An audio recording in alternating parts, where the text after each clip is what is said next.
Welcome to Harlow on Healthcare. I'm David Harlow, and I invite you to join me by my virtual hearth as I sit down with healthcare leaders to discuss building the future of healthcare. Today, my guest is Dr. Charlottte Yeh. She is the Chief Medical Officer for AARP Services and is responsible for working with AARP's health carriers on programs that lead to enhanced care for older adults.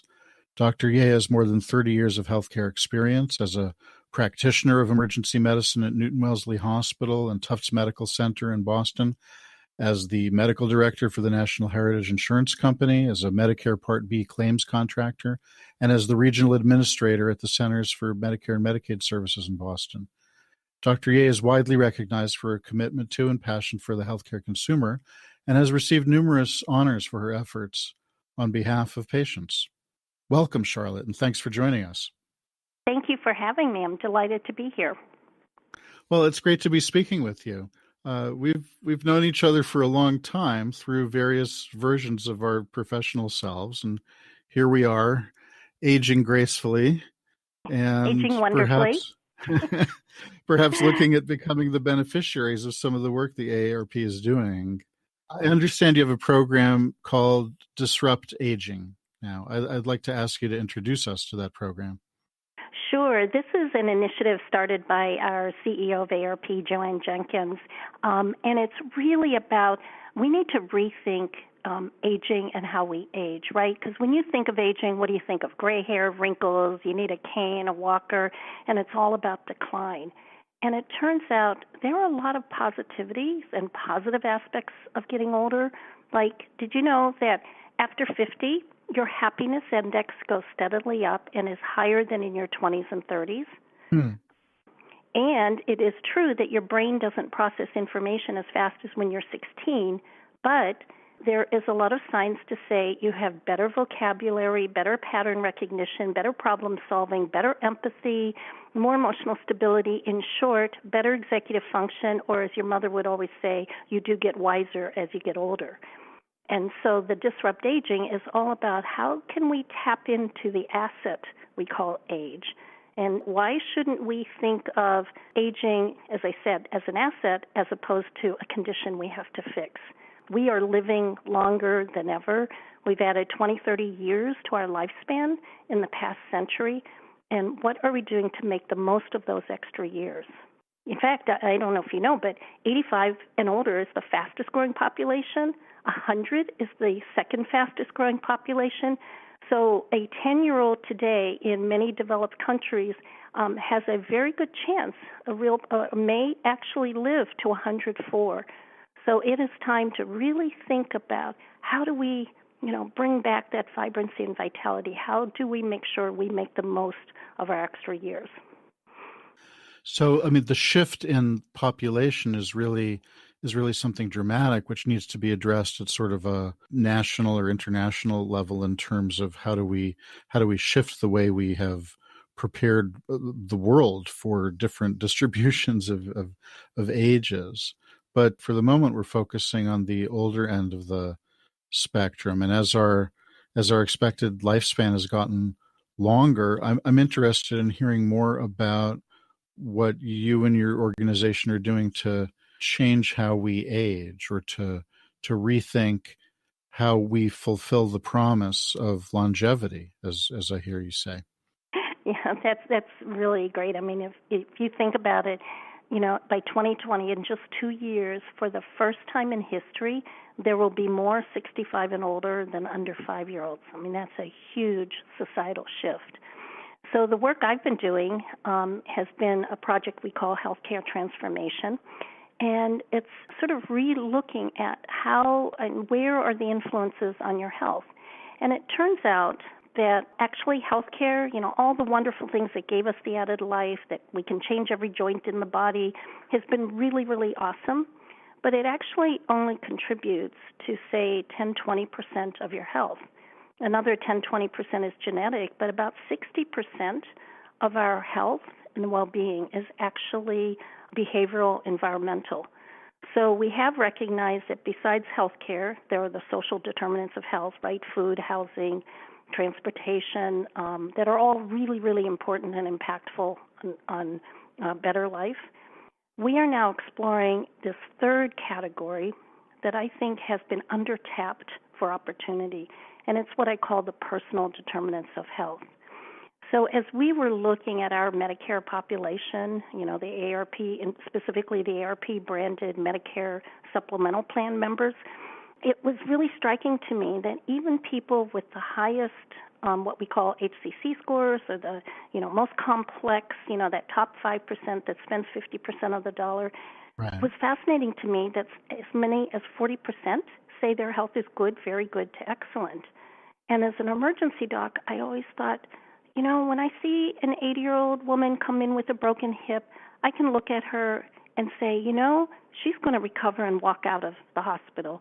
And in the next bed over, there'll be another 80-year-old woman with the same fracture, and I'll look at her and go, oh, my goodness, this is the end. She is not going to do well. And we in healthcare always go after that failure to thrive, which is really, really important, and we do need to, really help those in need. On the other hand, what's in the secret sauce of the woman who we know can walk after a broken hip, who's going to get up? What gives you that resiliency so that when life knocks you down, and it's not just, cancer, heart attack, stroke, diabetes, but losing a spouse, a change in life, retiring, kids moving out, kids moving back into the house. These are all momentous things that can also affect your health. And so what's in that secret sauce that allows some people, when the winds of life knock you down, get back up in that resiliency? So we did a lot of research looking into them. There's many, many factors, but we've settled on three, that I call representing those personal determinants, skills that any of us either have or can learn to make a difference. And so those three things are having a strong sense of purpose. The second is optimism, especially a positive view of aging. And the third is social connection. So I can come back to each one of those. So it turns out in the social science world, if you have a strong sense of purpose, you have fewer heart attacks, fewer cases of dementia, better cholesterol, better blood pressure, more preventive services, and get this, 61% fewer nights in the hospital, 32% fewer doctor visits, and in our AARP branded Medicare supplemental plan members, as much as a 40% reduction in per member per month healthcare costs. So it's good for your health, and you spend less money because you are better health and better well-being. Think about the optimism or that positive view of aging. There's a researcher, Becca Levy, out of Yale, who has studied differences with people that have a very positive versus a very negative view of aging. And if you have a positive view of aging, you live 7.5 years longer. You're 44% more likely to fully recover from a severe disability. You have as much as an 80% reduction in cardiovascular risk. And at autopsy, fewer plaques and tangles indicative of dementia. And half the hospitalizations. And the third category is the importance of social connection. So I'm sure you've seen in the media, all the risk factors that loneliness brings, and that we are having an epidemic of loneliness not only in the youth, but in older adults as well. And if you have chronic loneliness, it has a health risk impact of 15 cigarettes a day or half a pack a day of smoking. In fact, it has a greater impact on mortality than even obesity.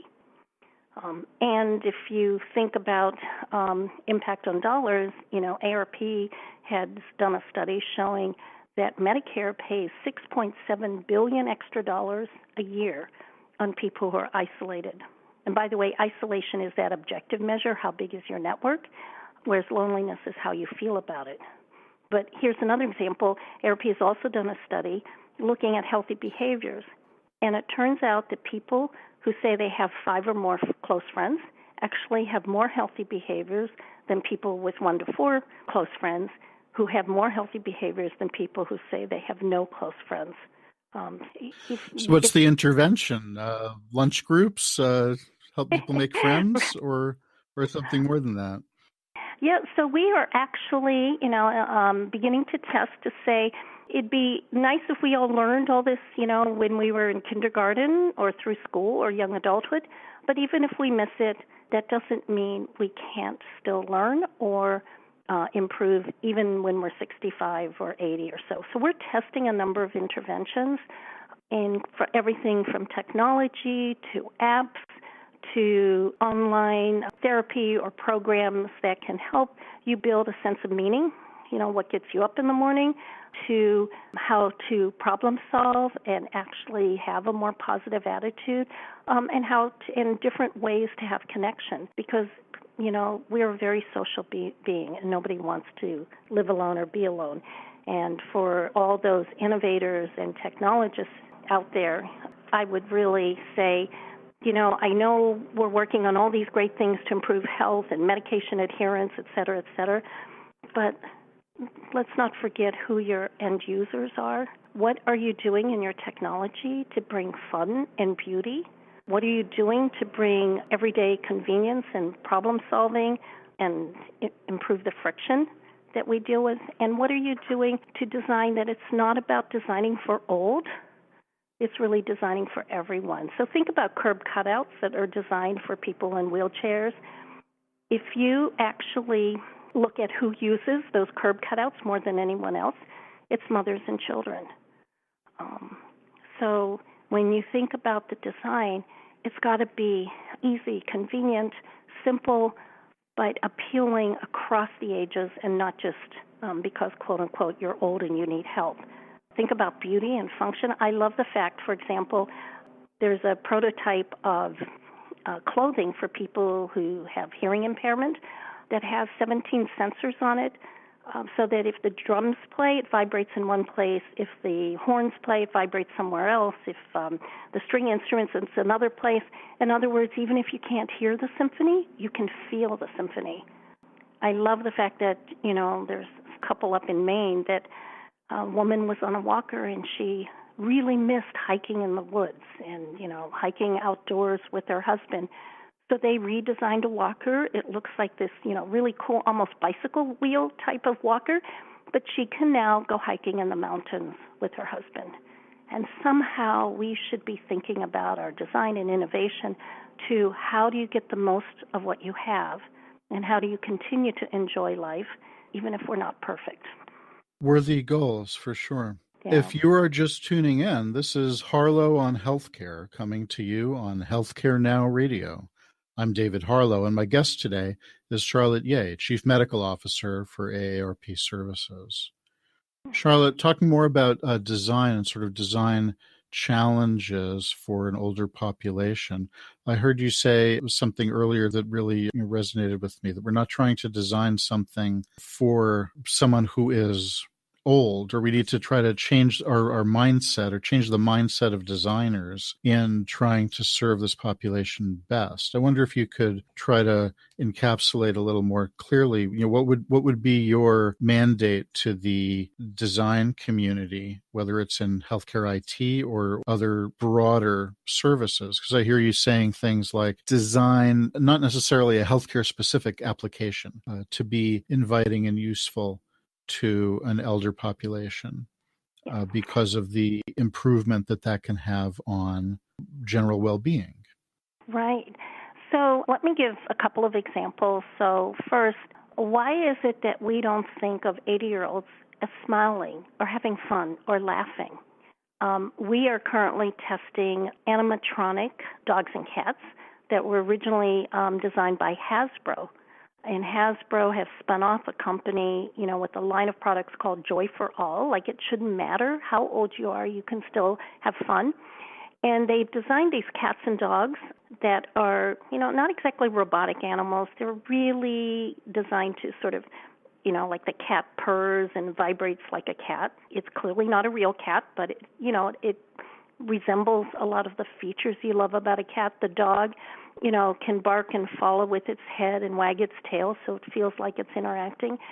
And what's been fabulous about this is people with dementia, caregivers with dementia, have been using these dogs and cats because they've been very soothing to the Alzheimer, dementia patients and giving relief to the caregivers.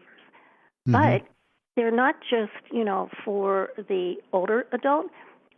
We've been testing this for its impact on loneliness and ability to connect with others. And, no one wants to hold their hand up and say, I'm lonely, but we have examples where people are taking, the cat or dog to a restaurant where they're eating alone, and other people get so excited and say, what is that? And they come and talk to you, and it becomes a very intergenerational play between children and adults. That's what I mean by, yes, you're designing this dog and cat for companionship, but it turns out it is also bringing others to you. It's connecting. It's playful. It's fun. It makes you laugh. The other example is, let's talk about hearing loss. I'm really surprised, with people, all the voice technology that's coming into play. And everyone is saying, here's the next big opportunity for helping age independently and aging at home. And yet, when you ask about, well, how does this voice technology work with people with hearing loss, the answer is, well, you just turn it up louder, or we didn't really think about that. But 40% of 60 and older have hearing impairment that's clinically important. 70 and older, 2/3 have hearing impairment that's clinically important. So we should be addressing, how do you use voice technology for hearing impaired? Does it pair with the hearing aids? Do you have captioning to help people that maybe can't hear as well? And by the way, are you addressing the stigma of hearing loss? It's huge. We know that people wait 7 to 10 years to get a hearing aid, and 20 to 30%, only 20 to 30% ever get a hearing aid in the first place, which means there's a huge population that could benefit. And part of it is the stigma, a huge piece of it, because we think of hearing loss as old. But I like to say it's not about what you lose when you hear, but it's about what you gain when you hear, that you can hear your grandchildren talk. You can hear the birds singing that you might have lost, and the design. I know right now everyone wants to make it invisible so no one knows you have hearing loss, but hey, we all wear earbuds. We all have things in our ears to listen to music, to talk on the phone. So in fact, there are people out there designing hearing aids that look like earbuds, so you look like the millennials. Right, and there's a woman in Canada who makes hearing aids look like the blingiest earrings you ever want to see. I mean, I would so wear that kind of hearing aid. So why are we not celebrating, as I said, the assets that we have that are aging, and bring style and beauty and fashion and fun? Why not make hearing aids fun to wear as opposed to something to be, discreet and ignored? Right. Yeah, it's a wonderful idea, and a wonderful mandate to designers. Yeah, You mentioned hearing loss in particular, and I understand that hearing loss can sometimes be a sentinel event, if you will, to other sorts of developing disabilities or aging processes. I wonder if you could speak to that and sort of the value of being screened for whether it's hearing loss or other early sort of sentinel issues. So it's fascinating to me that Medicare in 1965 never covered hearing aids because hearing was thought to be a normal aspect of aging. We are now learning the association of hearing loss with so many major clinical conditions that in fact are costing us in the healthcare system. So it turns out that hearing loss is correlated and associated with a higher risk of dementia, higher risk of depression, and 3 to 6 times the rate of falls. The Lancet Commission on Dementia at the UK last year published a paper looking at dementia and saying about 35% of all cases of dementia are potentially avoidable. And the single biggest category of avoidable dementia was correction of hearing loss. And we are now beginning to uncover evidence that failure to correct hearing loss ends up with higher healthcare costs, potentially higher admissions, readmissions. So that simple fact of not correcting for hearing loss, that decision made by Medicare, is having ramifications in our health, the cost of care, falls, dementia, depression. that could be so changed, and in fact really change how we age. Because when you have that loss of hearing, you become isolated, you become lonely, you become disconnected, and as I said earlier, social connection is so, so important to our overall health. So if you want to take something back, get your hearing checked, get it checked early. Don't wait that 7 to 10 years, because by the time you wait that long, like any part of your brain, if you don't use it, you lose it. So even if you got a hearing aid, you may have difficulty hearing because you forgot how to hear sounds and convert them to words. So this is an area, I think, of great opportunity of changing the negativity around hearing and saying, wow, it is really important. I actually had a friend of mine that I badgered to getting hearing aids, and when he finally got them, he said, I walked outside and I heard birds sing, and my hearing loss had been so gradual, I didn't even notice that I had lost the sound of birds. My dad, who wouldn't admit to hearing loss, and when he and he was walking with a shuffling gait, and he was sitting by himself, and I thought, oh my God, he's got the early signs of dementia. And I'm a doctor, you would think I would know. And finally he got his hearing aids, and I saw him a couple months later sitting at the breakfast table, regaling people with stories, getting up from the table and walking with a purposeful stride, and it was just, he couldn't hear. So something very remarkable. simple. Yeah. So, that's one example, and what I hear embedded in that example is the need to make some changes to the healthcare system in order to achieve these changes in terms of social determinants or personal determinants of health. For example, incorporating a requirement of hearing screenings, and perhaps that's something that you do through your AARP Medicare health plans, but is maybe not done on a widespread basis. Are there other sorts of things that need to be done within the healthcare system in order to affect health outside of the healthcare system?